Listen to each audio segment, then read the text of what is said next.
کہ ایک دفعہ حضرت علی رضی اللہ تعالی عنہ بیمار تھے۔ کیا تھے؟ بول دینا، رسلے بیٹھے ہو۔ کیا تھے؟ بیمار تھے۔ عیادت کے لیے، تیمارداری کے لیے صدیق اکبر، فاروق اعظم، عثمان غنی رضی اللہ تعالی عنہما تشریف لے گئے۔ تیمارداری کرنی، بیمار کی عیادت کرنی بہت بڑا اجر ہے، لیکن اس کا سنت عمل یہ ہے کہ ایسے وقت میں نہ جاؤ جس میں وہ آرام میں ہو، اجازت لے کر جاؤ اور تھوڑی دیر کے لیے بیٹھ کر اس کے لیے صحت کی دعا کر کے واپس آ جاؤ۔ یہ نہیں کہ تمہارے جانے سے وہ اور زیادہ کیا ہو جائے، بیمار ہو جائے۔ ہم تو کسی کی عیادت کے لیے جاتے ہیں، اس کی خبرگیری کے بجائے ہم اس کو اور بیمار کر کے آ جاتے ہیں۔ ایسا نہیں ہونا چاہیے، بلکہ یہاں تک مسئلہ ہے کہ بیمار کے گھر میں تو پانی بھی نہ پیو، بس اس کے سامنے حاضر ہو جاؤ، اس کو حوصلہ دو، لا باس بہ طہور انشاءاللہ، اس کے لیے دعا کرو، اس کو حوصلہ دو کہ اللہ بہتر کرے گا، بس اس کو حوصلہ دے کر واپس ہو جاؤ۔ لیکن ہم جاتے ہیں وہاں گپے لگاتے ہیں، کئی گھنٹے بیٹھے رہتے ہیں، گھر والوں کو تکلیف، مریض کو تکلیف۔ تو میرے دوستو فرمایا، جو کسی مریض کی تیمارداری کرتا ہے، عیادت کرتا ہے، صبح جاتا ہے تو شام تک اس کے لیے اللہ کی رحمت کے فرشتے مغفرت کی دعا کرتے رہتے ہیں، اور شام کو جاتا ہے تو صبح تک اس کے لیے اللہ کی رحمت کے فرشتے مغفرت کی دعا کرتے رہتے ہیں۔ تو یہ تینوں اصحاب ثلاثہ حضرت علی رضی اللہ تعالی عنہ کی عیادت کے لیے چلے گئے۔ گھر میں کچھ بھی نہیں ہے۔ حضرت علی رضی اللہ تعالی عنہ تو بڑے مہمان نواز تھے، اب بیمار ہیں، چارپائی پر ہیں، پریشان بھی ہو گئے کہ اصحاب ثلاثہ آئے ہیں، کوئی نہ کوئی تو ان کا اکرام ہونا چاہیے۔ تو حضرت فاطمہ رضی اللہ تعالی عنہ سے کہا گھر میں جو کچھ بھی ہے لے آؤ۔ تو ان کے گھر میں شہد تھا۔ کیا چیز تھی؟ شہد۔ آج کل کا شہد نہیں، ملاوٹ والا، خالص شہد تھا، اور رکابی بھی بڑی خوبصورت تھی۔ اس رکابی میں شہد رکھا اور لا کر اصحاب ثلاثہ کے سامنے کیا کر دیا؟ پیش کر دیا۔ اب وہ شہد ڈالنے میں، لانے میں اچانک ایسا ہوا کہ کہیں ان کے سر کا ایک بال اڑا اور اس شہد کے اندر پڑ گیا۔ کس میں پڑ گیا؟ شہد میں پڑ گیا۔ اب میں اور آپ ہوتے تو ہم تانا دیتے، ہم عیب نکالتے۔ اسی لیے حضور علیہ السلام نے فرمایا کسی کے کھانے میں عیب، بولو بھائی، عیب نہ نکالو۔ جس نے اپنی طاقت کے مطابق تمہیں کھانا دے دیا بس کھا لو خاموشی سے۔ اگر طبیعت ہوتی ہے تو رج کر کھاؤ، نہیں ہوتی تو تھوڑا کھا لو، لیکن اس کے کھانے میں نکتہ چینی نہ کرو، عیب نہ نکالو۔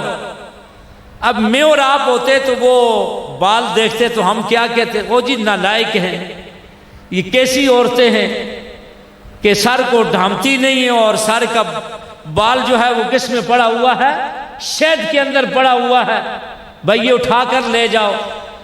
قربان جاؤں ان اصحاب ثلاثہ پر، انہوں نے شہد دیکھا، بڑا شفاف شہد ہے اور اس کے اندر بال پڑا ہوا ہے، اور شہد اتنا صاف ہے کہ وہ رکابی اس میں نظر آ رہی ہے، پھولوں والی رکابی تھی، بڑی خوبصورت۔ تو اصحاب ثلاثہ نے اس کو دیکھ کر اپنی تب آزمائی شروع کر دی، اپنی ایک رائے دینا شروع کر دی۔ سیدنا صدیق اکبر رضی اللہ تعالی عنہ نے جب اس رکابی کو، شہد کو، پھر اس کے اندر بال پڑا ہوا دیکھا تو سیدنا صدیق اکبر بول پڑے، فرمایا الدین انور من التشت، الدین انور من التشت وذکر اللہ احلی من العسل والشریعت ادق من الشعر۔ فرمایا اللہ کا دین اس رکابی سے بھی زیادہ خوبصورت ہے، اور اللہ کا ذکر شہد سے بھی زیادہ میٹھا ہے، اور رب العالمین کی شریعت بال سے بھی زیادہ باریک ہے۔ بال سے بھی زیادہ کیا ہے؟ الدین انور من التشت وذکر اللہ احلی من العسل والشریعت ادق من الشعر۔ اللہ کا دین اس رکابی سے بھی زیادہ خوبصورت، اللہ کا ذکر شہد سے بھی زیادہ میٹھا، اور رب العالمین کی شریعت بال سے بھی زیادہ کیا ہے؟ بڑی باریک ہے۔ سیدنا فاروق اعظم کھڑے ہو گئے، فرمایا میری بھی رائے سن لو، الجنت انور من التشت، اللہ کی بنائی ہوئی جنت اس رکابی سے بھی زیادہ خوبصورت ہے، وَنَعِيمُهَا أَحْلَى مِنَ الْعَسْلِ، اور جنت کی نعمتیں شہد سے بھی زیادہ میٹھی ہیں، وَالصِّرَاطُ أَدَقُّ مِنَ الشَّعْرِ، فرمایا جو جنت والا راستہ ہے وہ بال سے بھی زیادہ باریک ہے، پل صراط وہ بال سے بھی زیادہ کیا ہے؟ الجنت انور من التشت ونعیمها احلی من العسل والصراط ادق من الشعر۔ جنت اس رکابی سے بھی زیادہ خوبصورت، جنت کی نعمتیں اس شہد سے بھی زیادہ میٹھی، اور جنت کو راستہ جانے والا پل اس بال سے بھی زیادہ کیا ہے؟ باریک ہے۔ سیدنا عثمان غنی رضی اللہ تعالی عنہ کھڑے ہو گئے۔ ہاں وہ عثمان جس نے قرآن پر اپنی شہادت دے دی، وہ عثمان جس سے آسمان کے فرشتے بھی حیا کرتے ہیں، وہ عثمان جس کے نکاح میں یکے بعد دیگرے رسول اللہ نے 2 بیٹیاں بھی دے دی، وہ عثمان جو قبر کی ڈیری کو دیکھ کر رویا کرتے تھے، داڑھی مبارک آنسوؤں سے تر ہو جایا کرتی تھی۔ ساتھیوں نے پوچھا عثمان اتنا کیوں رویا کرتے ہو؟ تمہارے سامنے جنت کا تذکرہ ہوتا ہے، جہنم کا تذکرہ ہوتا ہے، ہم نے آپ کو کبھی اتنا روتے ہوئے نہیں دیکھا جتنا آج آپ رو رہے ہیں۔ سیدنا عثمان غنی رضی اللہ تعالیٰ عنہ فرمانے لگے، او میرے یارو میرے ساتھیوں، تمہیں کیا معلوم میں اس لیے روتا ہوں؟ میرے آقا نے فرمایا یہ قبر جنت کے باغوں میں سے باغ ہے یا جہنم کے گڑھوں میں سے کیا ہے؟ گڑھا ہے۔ عثمان کو معلوم نہیں یہ میرے لیے عثمان کے لیے باغ ہے یا جہنم کا کیا ہے؟ گڑھا ہے۔ وہ عثمان جس کو دنیا میں رسول اللہ نے فرمایا عثمان فی الجنہ، عثمان فی الجنہ، ان کی یہ حالت ہے۔ سیدنا عثمان غنی رضی اللہ تعالیٰ عنہ فرمانے لگے القرآن انور من التشت، اللہ کا قرآن اس رکابی سے زیادہ خوبصورت ہے۔ اللہ کا قرآن اس رکابی سے زیادہ کیا ہے؟ یہ تو قرآن والوں سے پوچھو نا جو قرآن پڑھتے ہیں، جب وہ اپنے حرین میں جولی میں قرآن کھولتے ان کو کتنا لطف آتا ہے۔ سیدنا فاروق اعظم سب کو ہو رضی اللہ تعالی عنہ شب و روز قرآن کی تلاوت کیا کرتے، جب قرآن کو کھولتے اپنے جولی میں زاروں کے تار رونا شروع کر دیتے اور یوں انگلی ہلا کر یوں کہتے ھذا کلام ربی، ھذا کلام ربی، ھذا کلام ربی، یہ میرے پیارے رب کا کلام ہے، یہ میرے پیارے رب کا کلام ہے۔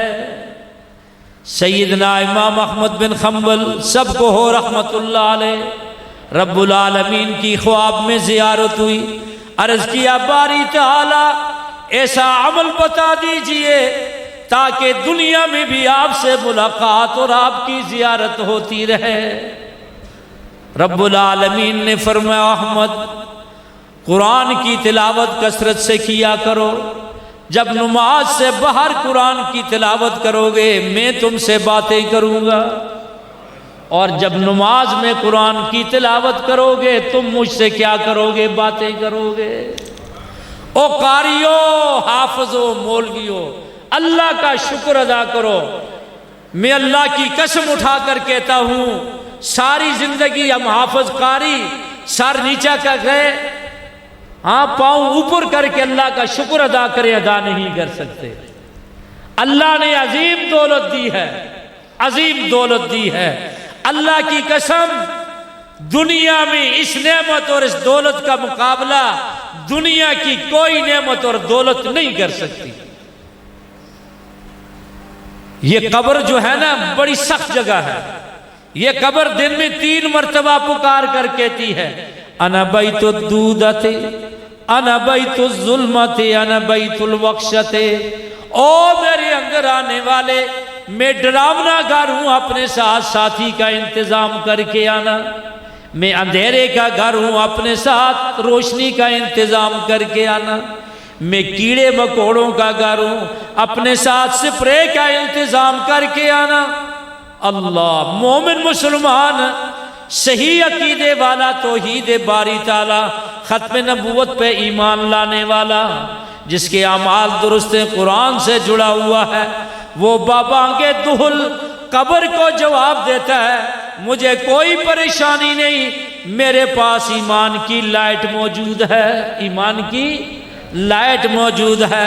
نماز، زکوٰۃ، صدقہ، خیرات کی سپرے کیا ہے؟ موجود ہے۔ میرے پاس قرآن کا ساتھی موجود ہے، میرے ساتھ قرآن کا ساتھی موجود ہے۔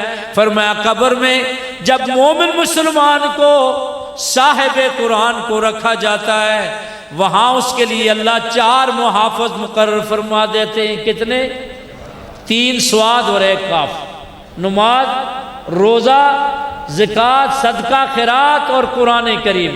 یہ منکر نکیر جب دائیں طرف سے آتے ہیں نماز کھڑی ہو جاتی ہے، بائیں طرف جاتے ہیں صدقہ خیرات، ہاں جی روزہ کھڑا ہو جاتا ہے، پاؤں کی طرف سے جاتے ہیں زکوٰۃ، صدقہ خیرات کھڑا ہو جاتا ہے، جب سر کی طرف سے آئیں گے تو قرآن کھڑا ہو جائے گا۔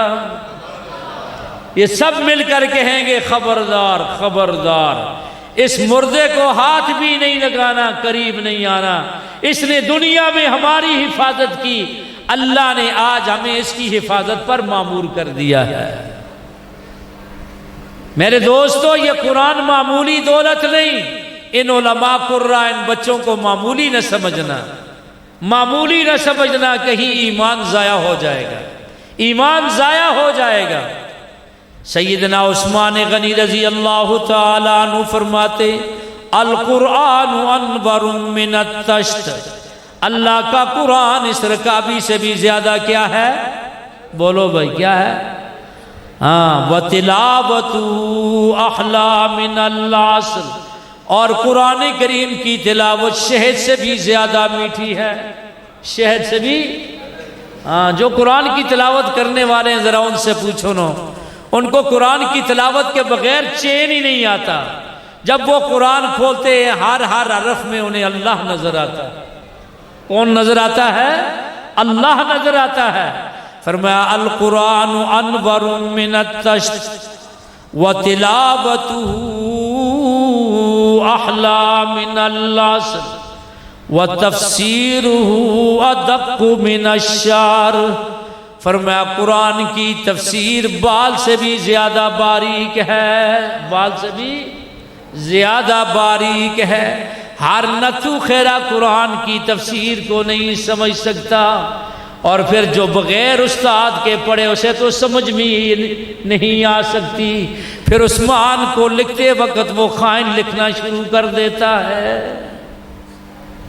اسی لیے تو حضرت عثمان نے اپنی زندگی میں کہہ دیا تھا وَتَفْسِيرُهُ أَدَقُّ مِنَ الشَّعْرِ، کہ قرآن کی تفسیر سمجھنا، بیان کرنا، یہ بال سے بھی زیادہ کیا ہے؟ باریک ہے۔ میرے دوستو، ہر نتھو خیرہ قرآن کی تفسیر نہیں سمجھ سکتا۔ صحابہ کرام کو مفسر قرآن کا لقب کس کو ملا؟ حضرت عبداللہ ابن عباس رضی اللہ تعالی عنہ، جو باادب تھے، اتنا ادب ان کے اندر، رسول اللہ جب قضائے حاجت کے لیے جاتے، طہارت کے لیے جاتے، وہ پہلے سے اس مقام پر پانی رکھ کر وہاں پہلے سے تیار رکھ لیتے تھے کہ میرے آقا کو تکلیف ہو نہ ہو۔ رسول اللہ فرمایا کرتے تھے یہ کس عقل مند نے یہ کام کیا ہے؟ تو ساتھیوں نے کہا جی عبداللہ ابن عباس نے۔ تو رسول اللہ کے ہاتھ اٹھ کے فرمایا اے اللہ عبداللہ ابن عباس کو قرآن کا قاری، حافظ، مفسر بنا دے۔ اللہ، اب جن کے مہمان ہیں حضرت علی رضی اللہ تعالی عنہ، وہ خاموش نہ رہ سکے۔ انہوں نے کہا میرے ساتھیوں میری رائے بھی سن لو۔ فرمایا الضیف انور من الطشت، مہمان اس رکابی سے بھی زیادہ خوبصورت ہے۔ چونکہ حضرت علی کو مہمانوں سے بڑا کیا تھا؟ پیار تھا۔ ہم تو مہمانوں سے چھپ جاتے ہیں نا، ہم کہتے ہیں باہر جا کر کہو، ابو کہتے ہیں کہ ابو گھر میں نہیں ہیں، تو بچہ بھی بڑا سمجھدار ہے، وہ بھی دروازے پہ جا کر کہتا ہے کہ ابا جان کہتے ہیں میں گھر میں نہیں ہوں۔ مہمان اللہ کی رحمت ہے۔ میرے آقا نے فرمایا مہمان کے آنے سے پہلے اللہ رزق بھیج دیتے، صرف رزق ہی نہیں بھیجتے، بقیہ گھر کے رزق میں کیا ہو جاتی ہے؟ برکت آ جایا کرتی ہے۔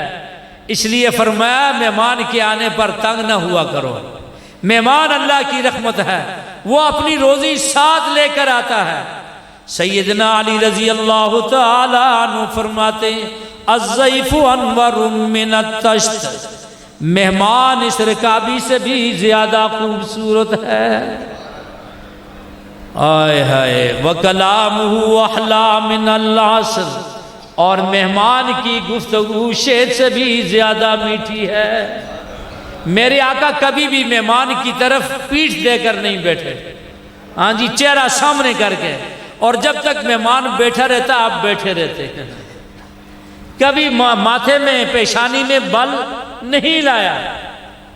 تو سیدنا عثمان غنی کو بھی مہمانوں سے بڑا پیار تھا۔